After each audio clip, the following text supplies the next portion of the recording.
ప్రజలను తమ పార్టీ కార్యకర్తలను పరామర్శించడానికి వెళ్లే హక్కు ప్రతిపక్ష నేతకు లేదా అని వైసీపీ అధినేత జగన్ ప్రశ్నించారు. అడుగడుగునా పోలీసుల ఆంక్షలతో పల్నాడు జిల్లా రెంటపాళ్ల పర్యటన కర్ఫ్యూ వాతావరణాన్ని తలపించిందన్నారు. రాష్ట్రంలో శాంతి భద్రతలు క్షీణించాయంటూ కూటమి ప్రభుత్వంపై జగన్ విమర్శలు గుప్పించారు. నిన్న పల్నాడు ఏరియాలో నా ప్రోగ్రాం కూడా నిజంగా ఒక కర్ఫ్యూ పరిస్థితుల మధ్య ప్రోగ్రాం జరిగింది. ఆశ్చర్యం కలిగించే విషయం, అసలు ప్రజలను లేదా మా పార్టీ కార్యకర్తలను పరామర్శించడం అన్నది ఒక ప్రతిపక్ష నాయకుడు చేస్తే తప్ప అని అడుగుతా ఉన్నా. చంద్రబాబు నాయుడు గారిని సూటిగా ఈ ప్రశ్న అడుగుతా ఉన్నా. ఎందుకు ఇన్ని ఆంక్షలు పెట్టాలి?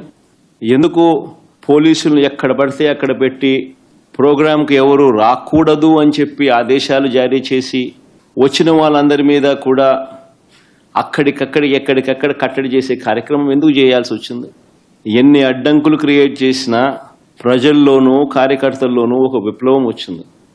నిన్న ప్రోగ్రాం ఎలా జరిగింది అన్నదానికి నేను చెప్పాల్సిన పనిలా బహుశా నాకన్నా కూడా బహుశా మీ అందరికీ కూడా ఎక్కువ అవగాహన ఉండే ఉంటుంది.